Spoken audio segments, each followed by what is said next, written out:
Talk about on this Monday, 5 p.m. Appreciate you guys back. Welcome our video audience, as this is our Dollar Loan Center video segment as we bring on head football coach, Boise State, Spencer Danielson, joining us, taking time out of his day. Coach D, hey man, your brother is on our wall of fame behind us. You're not, but we're giving you a pass this time, Coach D. One of these times, we need your Herbie Hancock in our studio. Johnny, Prater, I need to get that done. I can promise you that, especially, even though we all know Ethan's way better than me, so you guys got the number one choice already knocked out.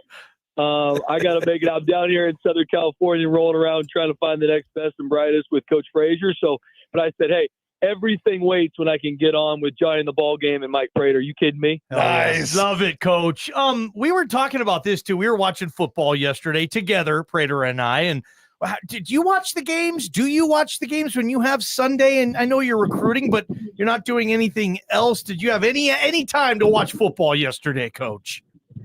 I watched a little bit. I don't watch a lot of NFL, obviously, in season with what we got going on, but I watched a little bit of Kellen Moore dicing up the Commanders, and then I was able to catch a little bit of the Philadelphia Eagles, the KC versus the Bills, but we flew out to come recruiting during that game, so missed most of that one. Gotcha. Spencer Danielson with us. Since the Fiesta Bowl, Coach, what would you say your number one priority has been with this football program you run?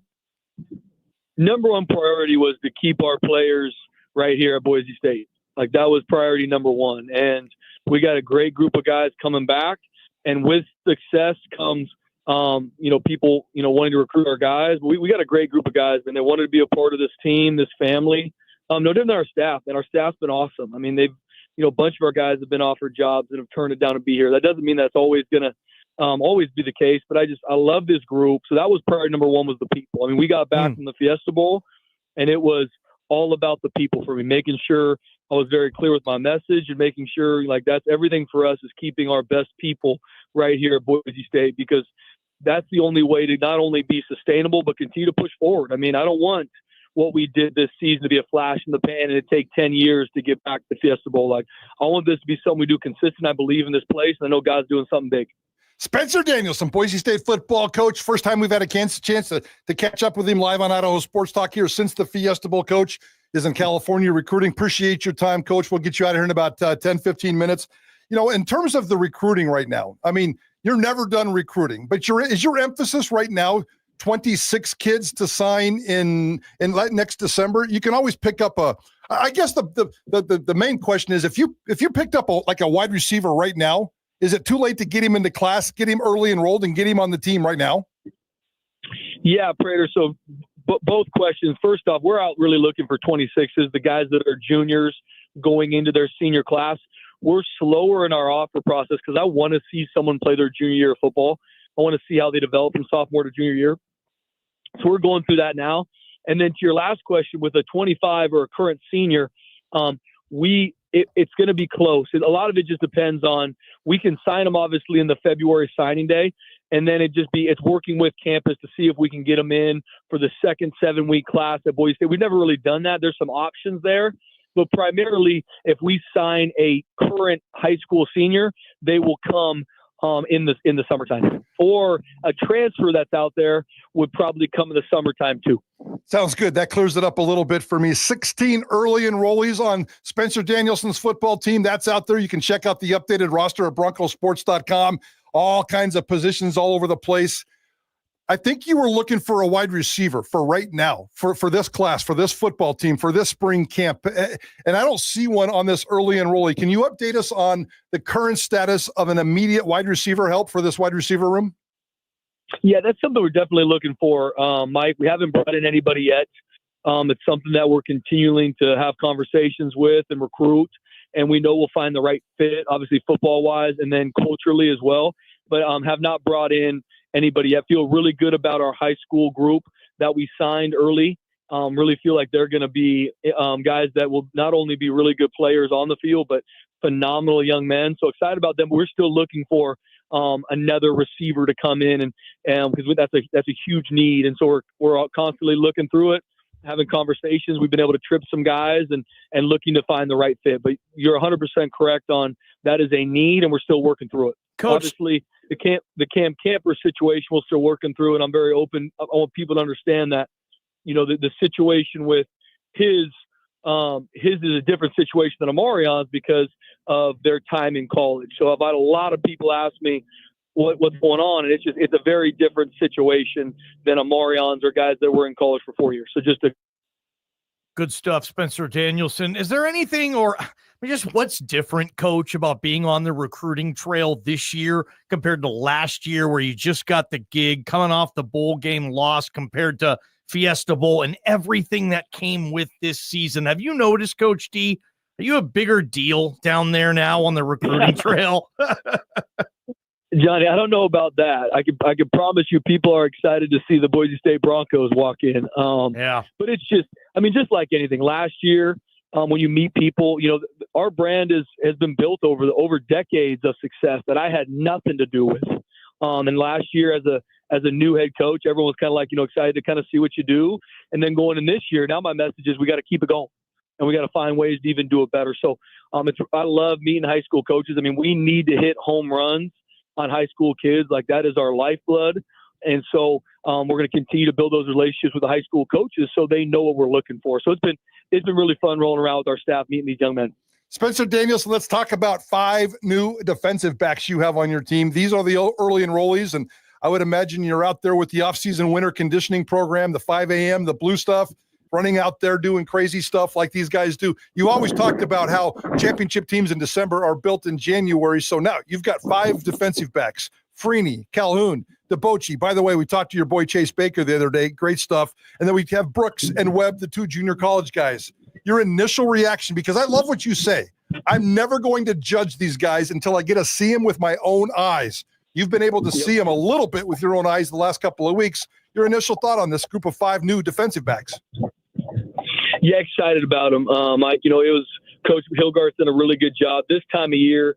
Haven't been around them as I will because of recruiting. So I really was able to see our first workout this past Friday. We do 6 a.m. morning workouts on Friday. And you really find out a lot about these young men when it's, they're in the locker room at 5:15 getting ready, and all of them did a really good job. Obviously, all of them are in different places. We got Dom Calhoun as the freshman, and we got a couple transfers and junior college players. And so being able to see them compete, being able to see them listen, because how we train, and Coach Hilgart does a great job, it's not just survival. Hey, get through, this circuit. There's a lot of mentality built in that they have to pay attention to guys in front of them to see who can think when they're tired. And that group's done a really good job. And our coaches are on top of it. And when you've got a group of returners like we do, they know that it's not just coaches saying, hey, what we do in January is going to pay dividends when the season starts. Our players know it.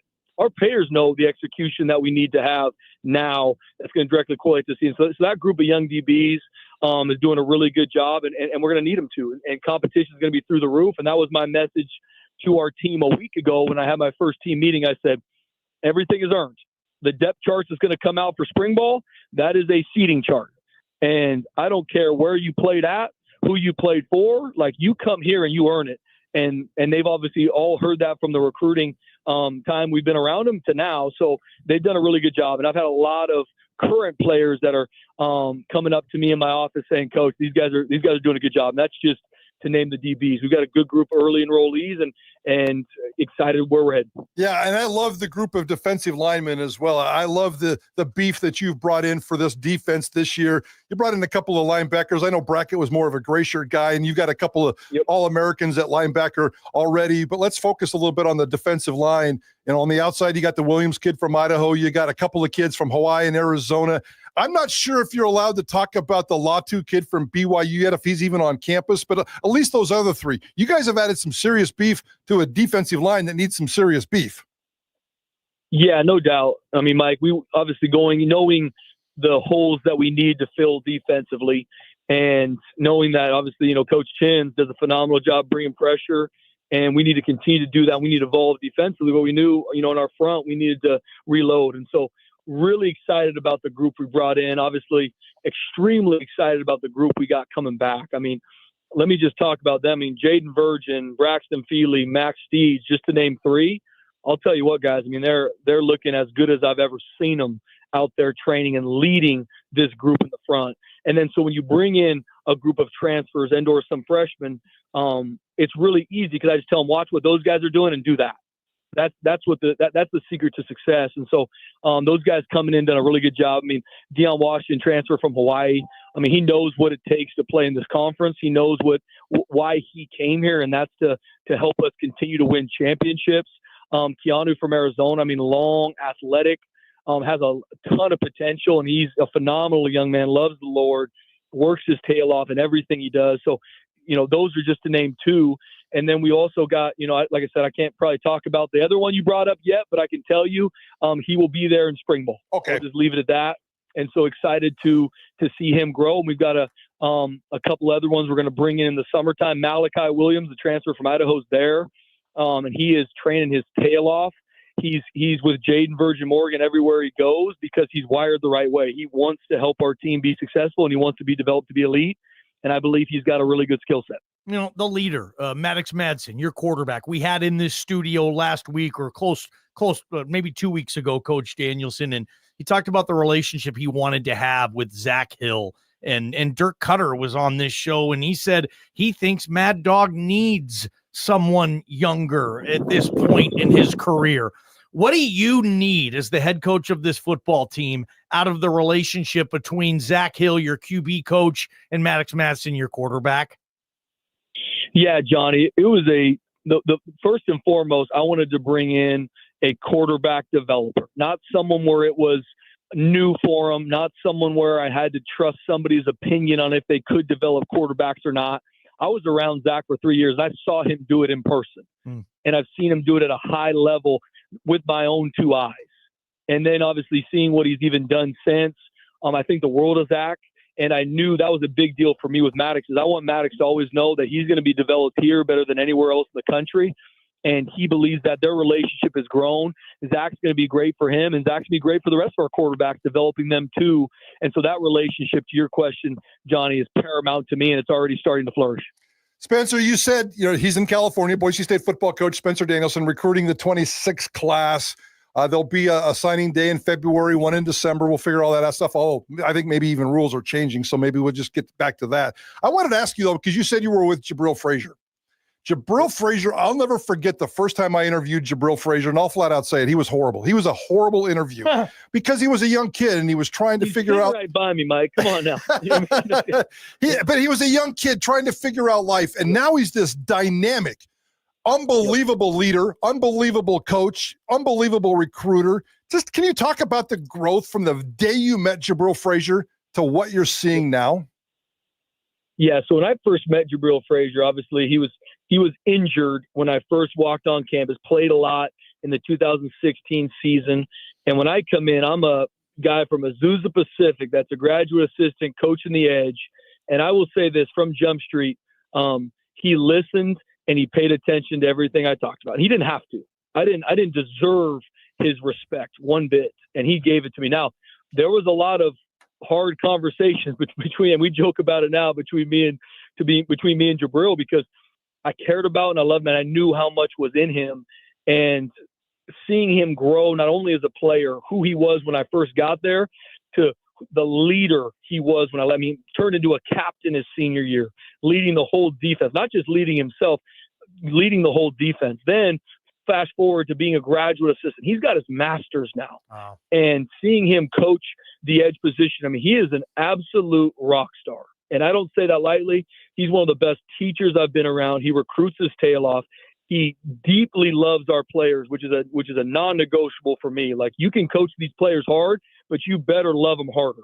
Like, those are huge deals for me. And Jabril, embodies that as a coach. I mean, the sky's the limit for him. I want to try and keep him as long as I can because of how much I love him, and I know how much he impacts this place and our players, but he's an absolute rock star in this profession. Wow, Jabril Frasier, huge words there from Spencer Danielson, who's with us live right now, Prater on the Ballgame. Last thing for me, Coach, we're following Ahmed in his pursuit in these all-star games and wondering, was it a conscious effort for Ashton Jeanty to say, nah, I'm going to pass on the All-Star Game, Shrine Bowl, Senior Bowl for whatever reason and focus on the draft and his workouts. Are you privy at all to why we didn't see Ashton in one of these All-Star games?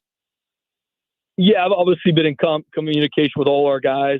I know with Ashton, he's got a lot of people helping him walk this path. And, he had 2,600 yards rushing. He's got to get his body healthy and ready.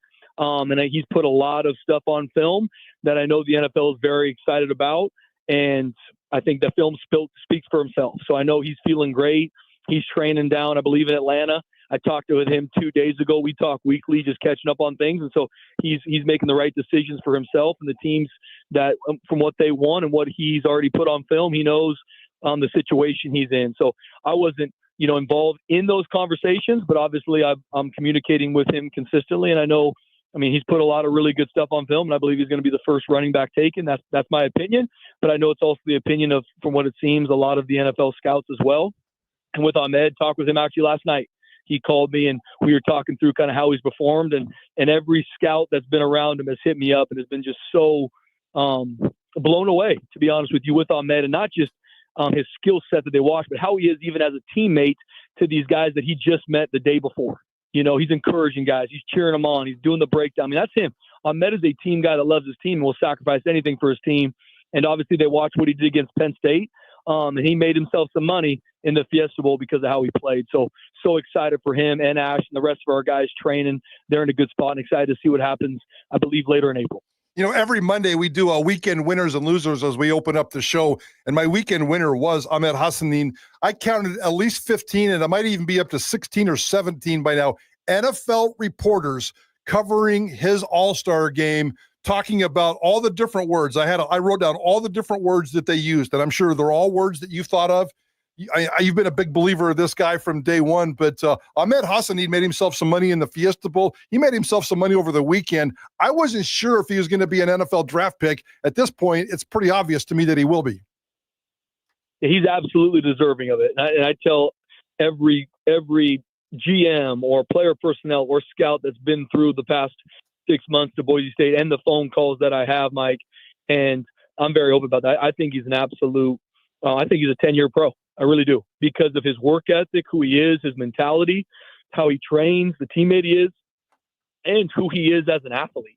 And so I believe in him. I know I'm probably biased, but because I'm around him every day, but he's a culture changer. I tell everyone that he walks into a team and that team is immediately better in all facets because he's in the building. And I think more and more people are seeing that. So I don't know exactly where he's going to go, but whoever drafts him is getting an absolute savage on and off the field, and is going to impact that culture. Can't wait for that combine. Coach D, let's get back at it. Always, as you know, appreciate your time on Idaho Sports Talk. Go get him, Coach. Guys, I appreciate you so much, Johnny and Mike. Excited to give you guys more. And lastly, I just wanted to hit really quick on some things that came out about our Built Different program. And I just want Bronco Nation to know my heart is here. And my heart is to make sure we keep our players and our staff right here in Boise. And it's going to take everybody's help from $50 to $1,000, whatever anybody has. I promise you it's directly going to make sure we keep our players and staff here, because it's all about the people. And if we can continue to do that, we'll continue to push forward and be a football team that not only impacts and grows young men to be champions in life, but we'll continue to be in the games that Bronco Nation wants us to be in and find ways to win those games going forward. So we need everybody's help. And I'm calling everybody I can find, because I love these kids and I want them to stay here, because I know that their best is still to come as they develop right here at Boise State. How could they give $20 in the next 5 seconds, Coach? Where do they go? You guys can even go as easy. You guys can go on my Twitter, and there's a link right there. If you scroll down maybe a couple slots, I say, hey, all you got to do is tap this link. And if you tap on it, there's a place for you to give. You can put in $20. You're going to see the power of Idaho Sports Talk, Coach, because you're going to get some donations now. Get after it. We appreciate you, Coach Danielson. God bless you guys. Thanks, Johnny. Thanks, Mike. Terrific stuff with Coach D. Let's unpack some of that stuff. 208-424-9300. What was your one takeaway from that conversation? We'll put you on the air. 208-424-9300. This is Prater in the Ballgame. From the Beacon Plumbing Traffic Studios, this